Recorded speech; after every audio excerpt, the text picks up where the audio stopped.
27-year sentence based on Demetrius Flannery, as you all know as Big Meech, and Tammy Cowens, known in the paperwork as CS1. So what Big Meech did was call a third-party cooperation. So Tammy Cowens signed up to be a DEA informant to give Demetrius Flannery a time cut, plain and simple. I'm saying, and we can't be stopped. I don't see nobody stopped. I don't see none to come after us either. None. I don't nobody. I never do this again, because this many niggas and this much money can't get along and stay together. They gonna fall out over girls or something. We don't fall out over no girls. We hit them all. They hit my hoes, I hit they hoes. The ones that don't want to be shared, then that's your own personal one. Other than that, then we ain't falling out over no hoes. And we got all type of niggas around here. Short niggas, tall niggas, bald niggas, light skin, dark skin, braids, dreads, fat, whatever you want. Whatever a woman want, we got right here. See what I'm saying? So we get all kinds of women, models, nobody, hood rats, everything. We do it all. We don't discriminate. Matter of fact, after you leave here, you end up getting your teeth on something and coming up with something better. You know what I'm saying? Like a new car, new house, maybe your kids get to go to school, private school, paid for, courtesy of the mob. You know what I'm saying? We pay. You know, that's simple. A lot of niggas don't like to spend their money. We love to spend our money. We can't take none of this shit with us. None. Ain't no armored trucks pulling up at no funerals. Simple. So you better enjoy this shit. Just a fool and his money will park.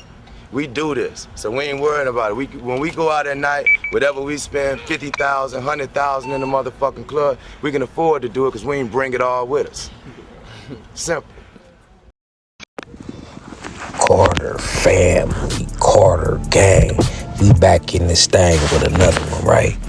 And we about to talk about this 50 Cent versus Big Meech and Lil Meech drama that has been ensuing over the past following months, ever since this shit then cracked off, right? Now, we all know that Rick Ross then cracked off this beef, man. Point this at Rick Ross. He knew what his ass was doing, right? Now, we all know Rick Ross, who idolizes and look up to drug dealer, famous kingpin drug dealers in American history, right? And you could see that by his name, right? Rick Ross. We all know the real Rick Ross, Free Ray, Ricky Ross, right? That Los Angeles drug kingpin, he named after him, right? Free Ray Rick. So we know how he fantasizes about this lifestyle, right? It's a life he didn't fantasize in his head, but never materialized, right? So he lived it through rap songs and rap money, right? The closest thing he could get to it is working as a CO, right? So the first thing he want to do when Big Meech get out is to get in touch with Big Meech. Why? He want to rub shoulders with Big Meech and keep on with that persona of he's a big time drug dealer. He still want us to believe that Big Meech owe him 100 favors, right? But we could never believe that you's a real kingpin. You know what I'm saying? We would never believe that. But he's still trying to fight for that, right? He's still trying to fight for that. So check out this video of him talking about the car show with Big Meech. It's boss Ricky Rose. The time has come. Meech on February 13th. Get your tickets right now. It's going down. We know Florida gonna be there. Miami gonna be there. The legend himself gonna be in the building, making history. Meech, who else coming? The whole nation. Detroit, St. Louis, California, everybody. Atlanta, Georgia. ATL, stand up. Woo. We gonna make history. Get your tickets right now. Y'all better be there February 13th. So you see, you know, Rick Ross go do anything he can to attach his Big Meech aura or any drug kingpin aura to him, right? He can't get the real Rick Ross to stand next to him because he didn't want to do business. He didn't want to pay the proper respect for having a name, right? So it's his dream, his fantasy to get the closest thing to Rick Ross, which is Big Meech, right? Now, we all know Big Meech, his origins, and the origins of BMF. You know, they started back in 84, 85, Southwest Detroit. Big Meech, you know, he secured a big plug from one of the Mexican cartels. He leveled up to go nationwide. But in 2008, Meech was sentenced to a 30-year sentence. Then it got reduced to 20 years.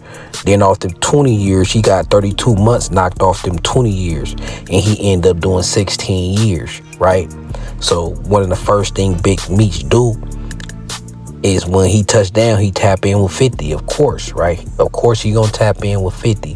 50 got a series about his life, right? And everything was all smooth. Everything was all smooth. Now, I don't know why in the hell Big Meech didn't know fucking with Rick Ross is a hell to the no for 50 Cent, right? That's a hell to the no. Like, I know he being locked up, but somebody around you, like your son Little Meech, should at least told you how serious 50 Cent is about this shit, right? Now, I do give Meech this pass. He a real street nigga, snitch or not, right? So he probably looking at like it ain't no bodies being dropped between both sides. He probably didn't even know this beef really even existed like that. That's his fault. But most definitely those surrounding him who's at fault, who's being out and not being locked up and incarcerated away, should know how 50 Cent play, right? So Rick Ross, he definitely out of pocket trying to throw Big Meech that little car show and shit for that little car show money, knowing that it will jeopardize that BMF show money, right? But Ross didn't give a damn. All he care about is trying to push that image and persona of being an ex-kingpin. We not ever gonna believe that shit, especially at what happened to him in Toronto with them Drake fans.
Now Rick Ross, for sure, personally know how petty 50 is, right?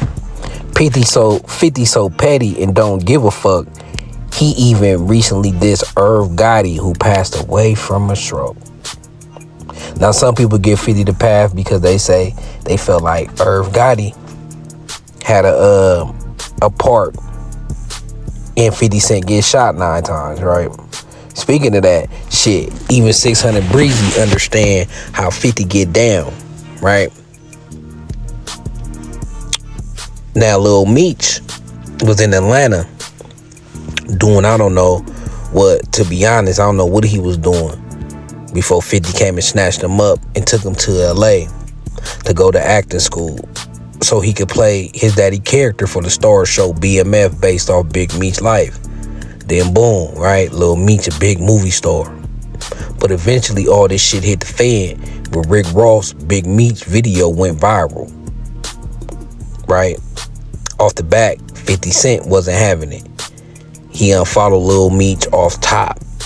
Then Lil Meech respectfully tried to hop and 50 DM trying to explain that his pops just needed money until the new season started so he could pay his bills. But in explaining that, he did some hoe shit I don't respect, right? He said fuck Rick Ross to kiss up to 50 Cent. But Rick Ross was the same nigga that put money in your pop's pocket when he needed his bills paid. You know what I'm saying? So I don't respect that. He could have left the fuck Rick Ross shit out, right? That nigga put some money in your pop's pocket when he needed it, right? You could have left that out, right? And 50 Cent replied, "What next season, little nigga?" You know what I'm saying? And that's classic 50. That's classic 50. Now, where all this ratting shit started is with Blue Da Vinci, right?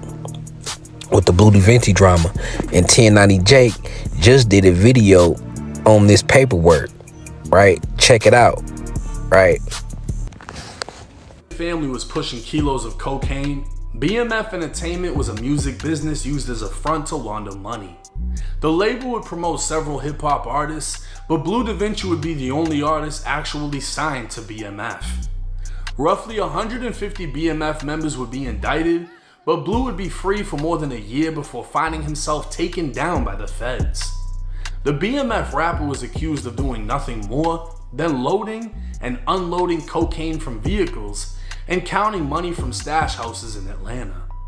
Blue would eventually be sentenced to 5 years and 4 months in federal prison, followed by 5 years of supervised release.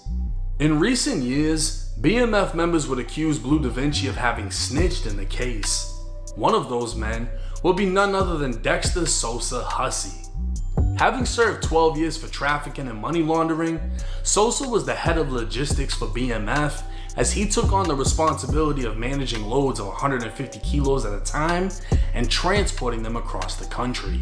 Sourced directly from the cartel, Sosa would study maps, routes, and familiarize himself with the areas in which he trafficked.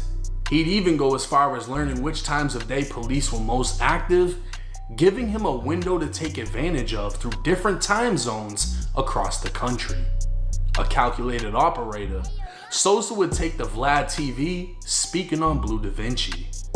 Well, did Blue Da Vinci cooperate or no? Yeah, he cooperated. I mean, I didn't see it. It was in Miss Mara Shaloup's book, where his own lawyer said, yeah, if there was anything else that we could do, Your Honor, to help you along with this case, my client would be more than willing to cooperate with you all to help you in this investigation. But now the thing of it is by you admitting what was done, you know what I'm saying, you what you done or whatever, but bottom line is, you know, you didn't take the single plea. You went in and was giving them information on shit that they already had and thought it was cool, but you still, you know, that was part of that. You just confirmed other shit that the other CIs just done told. Plus you did a smack video prior to that was giving them the whole fucking play. They never knew nothing about it. That smack video was detrimental in finding out who each person was. What Sosa was referring to would be written out in Blue Da Vinci's sentencing transcripts. Blue was being called up in court, and as he made his way to the podium, his lawyer stated to the judge, "As he's coming up, Your Honor, I did leave one thing out. You had asked some of the other defendants whether or not they cooperated.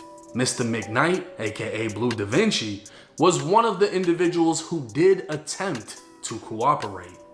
He was debriefed by the government, but basically he didn't know anything that was useful against the remaining defendants." So Blue Da Vinci's lawyer would essentially be the one to expose Blue did attempt to cooperate and was debriefed by the feds. Blue would then tearfully give a statement in court before being sentenced to 5 years and 4 months. But did he actually snitch? It's clear as day that he attempted to, but none of the information he provided was of any use or could be used against anyone. So now, in Blue Da Vinci defense, allegedly, he only told them alphabet boys about shit they already knew, right? Now, but the Blue Da Vinci credit, he had some paperwork himself, right? He had some paperwork himself to let the world know about, you know what I'm saying, this situation with Big Meech, right? Like I said, this is the trail of all the paperwork where it started with Blue Meech, right? I mean, Blue Da Vinci, right? So Blue Da Vinci came on and brought out this paperwork and these allegations against Big Meech, right? And the lady he signed his life rights to. Check this interview out from Capone. I'm on the first page, and okay, so I'm on the page right now. Yeah, it's 32 pages or something. I'm on the first page, and now it says, United States of America versus plaintiff, and it says Donnie Gatlin, Timothy. Deion Gatlin. Shout out Deion Cuff. Gatlin. Shout out Cuff. That's my nigga Cuff. Deion Gatlin. Yeah, he's one of the first defendants. Yeah. Okay. St. Louis Project niggas. What's happening? So, can you kind of break down this paperwork for me and how she's involved in this? And where can I go? Tammy Cowens is Big Meech personal assistant / business partner / whatever you want to call. You know what I'm saying? Basically, she became the owner of what Meech has as BMF Entertainment, his company from prison. His company, she became the owner of it in 2008. And in 2009, she became a government informant. In 2010, she did a case that was pertaining to a guy that Meech met in prison and one of Meech's homeboys of 26 years. Okay. Now, in this paperwork, it doesn't actually say her name. Right, yeah. You'll have to it don't say her name. It say her name on paper on the cover sheet, her actual name. But this is a case, so they're not gonna be saying the witnesses' names in the case. They're gonna call them CS1 or CSOI or something like that, confidential source or whatever. It's confidential, bro. It's not public. That, you know what I'm saying? The snitch on the case is not public. You feel me? Until maybe after the case and the people was put away in prison and they out of government hiding and all that shit, and then you get some paperwork and then you might see it. Outside of that, you got to be tapped in. You got to have that pacer. Got to be able to pull cover sheets and shit like that. But when people read the affidavit, it explains to you exactly who she is. And then when people follow or know, or once you get to understand this situation, then you'll get to see exactly who Tammy Cowens is. Okay, I'm gonna read a little part of it real quick, man. It says CS1's relationship with Flannery, Suarez, and Gatlin. When CSI became a DA informant, CSI was and had been a longtime associate of Demetrius Flannery. Now, here's where it says CSI1 held Flannery's power of attorney and life rights with creative control. So, yeah, that means she's the person that got his life right. So she's the person that 50 Cent got the movie from, the TV show from. That's the only way to get it. You can't get it from Meech because he in prison, so he can't DBA. He can't do business from prison. He's in jail. So he has to sign his rights to do his life story or do whatever he gonna do in his name over to somebody else. And Tammy Cowens is the person that was appointed to do all of that business. And she's the one that got the deal with 50. Now, this the same woman, right? Tammy Cowens, that Big Meech is doing business with, signed his life rights over to, right? Is a federal informant. She's a federal informant. Now, to get more on that, let's check out this 1090 video, right? Or charges dismissed. Instead, she appeared motivated by revenge, as Terry White had her unknowingly laundering money for him. Tammy Cowens was not initially a paid informant, but an agent would put her in for an award that would be a percentage of the property seized in the case.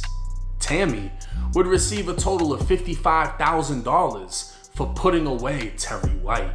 When Tammy Cowens became a confidential informant, she'd already been a longtime friend and associate of Big Meech. Specifically, she held the life rights of Big Meech, and in 2011, Meech requested her help in coordinating a delivery of cocaine through Suarez. Meech told Tammy he met Suarez while inside of a county jail in Michigan, and as time went on, Meech would ask her to connect Suarez with Cuffy. So she'd reported to the feds that Meech had her coordinate a cocaine delivery in 2011 while Meech was in prison. But for some reason, Meech would never face an indictment for her allegations. At a later evidentiary hearing, Tammy would deny that Meech had any involvement with drug trafficking activities between Suarez and Cuffy. She'd also deny Meech directed her to connect them. And now, the feds were starting to believe Tammy Cowens was no longer a credible informant. That, and the fact that it was discovered she was sleeping with the federal agent assigned to her. So what would make her start covering up for Meech. Wiretaps would reveal Cuffy's alleged involvement in the murders of 2 individuals cooperating with law enforcement, and along with Tammy providing information on him drug trafficking, Cuffy would be indicted in 2014.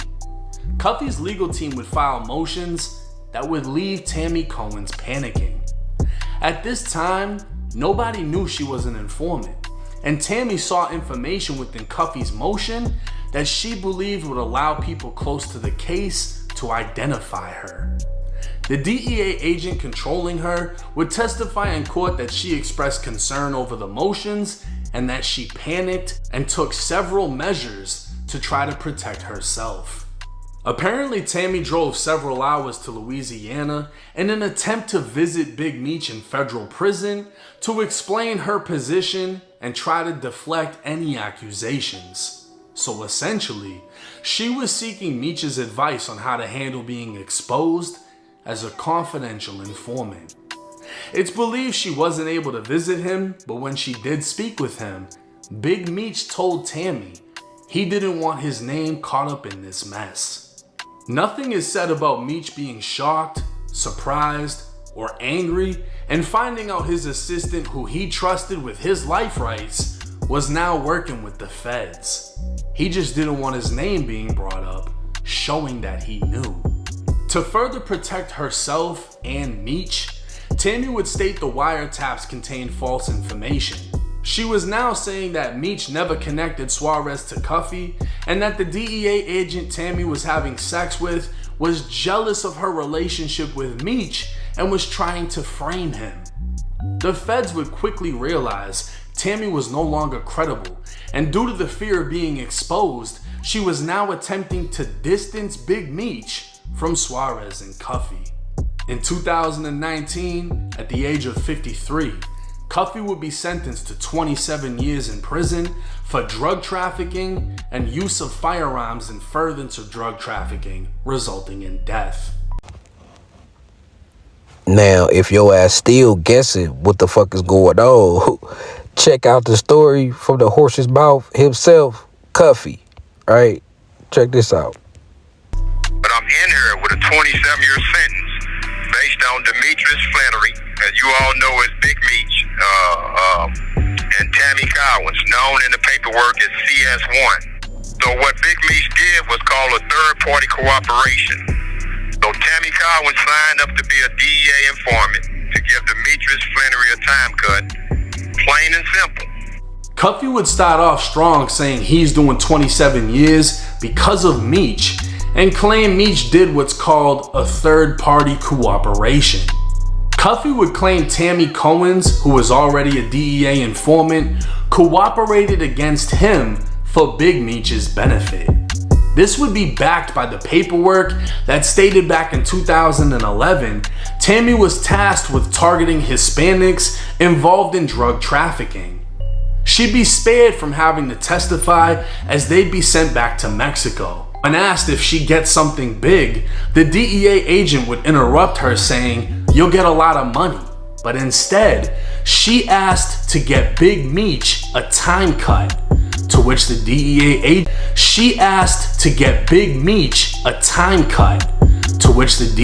agent said we can work on that. Cuffy discovered this through a Frank's hearing in which his legal team was able to cross-examine his accusers, including government agents and informants. Tammy would be present to testify, and these transcripts are of what she said. Fidel Suarez was Hispanic, clearly pushing drugs through his trucking operation. Cuffy wanted drugs, Meech connected them through Tammy, and Tammy sat back and watched it all unfold. But Meech would never receive the time cut because it was discovered Tammy was having sex with the DEA agent responsible for her. So in the end, Tammy's cooperation did not benefit Meech, but because of it, Cuffy's phone was wiretapped and he was taken down as a result of them finding evidence and sentenced to 27 years. And all this shit that led into Lil Meech, right? Doing $500 promos. Big Meech, the little Meech, the females love you. You better get into some pimping or something. They got you doing $500 promos now. God damn. Now back to Big Meech, right? Who got us all to this point right here by fucking with Rose. Now, I can't lie to y'all. It's not 1,000% truth that Big Meech orchestrated this telling, but it definitely looked like it. It definitely looked like it, right? How everything fell in his favor with the Cowens situation. He would have got a sentence reduction if the broad wasn't fucking the attorney, right? You feel what I'm saying? She's smashing people in the office. So it was clearly a point that her main interest was somehow getting Big Meech free and helping on behalf of Big Meech, right?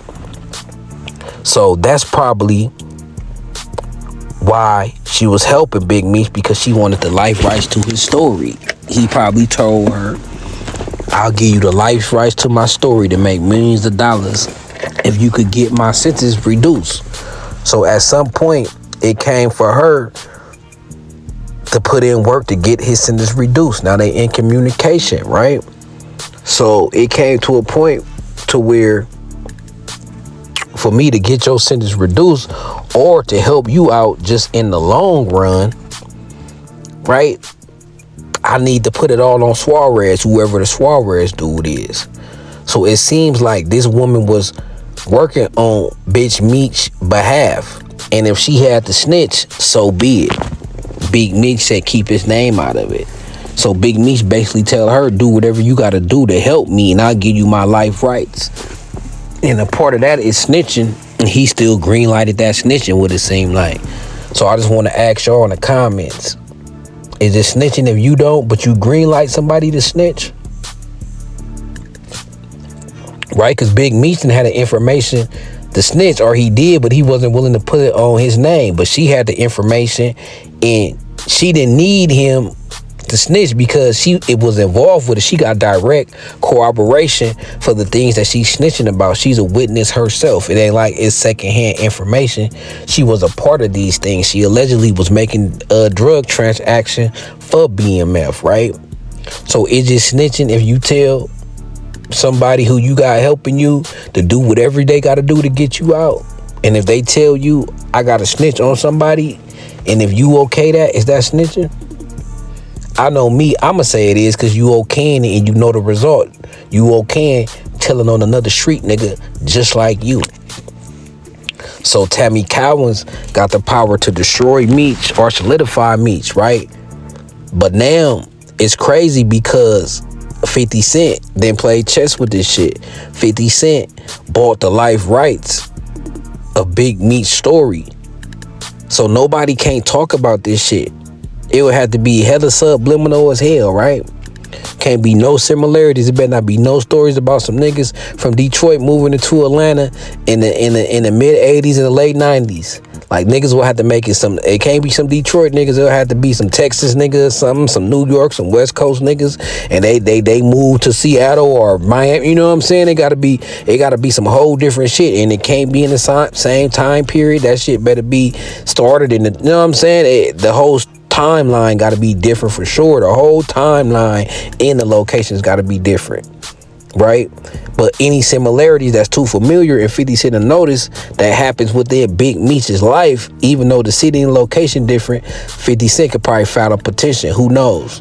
But you could never get the true, authentic story from Detroit to Atlanta unless it's 50 involved telling it or letting somebody else tell it, right?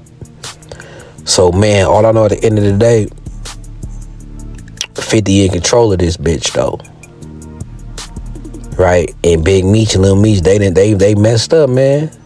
They messed up. I heard Lil Meech is taking $500 promos and shit like that. Like, acting career dead. So either way it go, man, Rick Ross messed up everything. I'm tired of dude, right? And I'm mad because he messed up BMF. That's one of my favorite shows. I was waiting for season 4 like. Now we can't get that shit because Rick Ross still want to live in the fantasy. thinking he's a drug kingpin and want to tie himself to drug kingpins, right? Just because this nigga want to live a fantasy, we can't even watch BMF no more.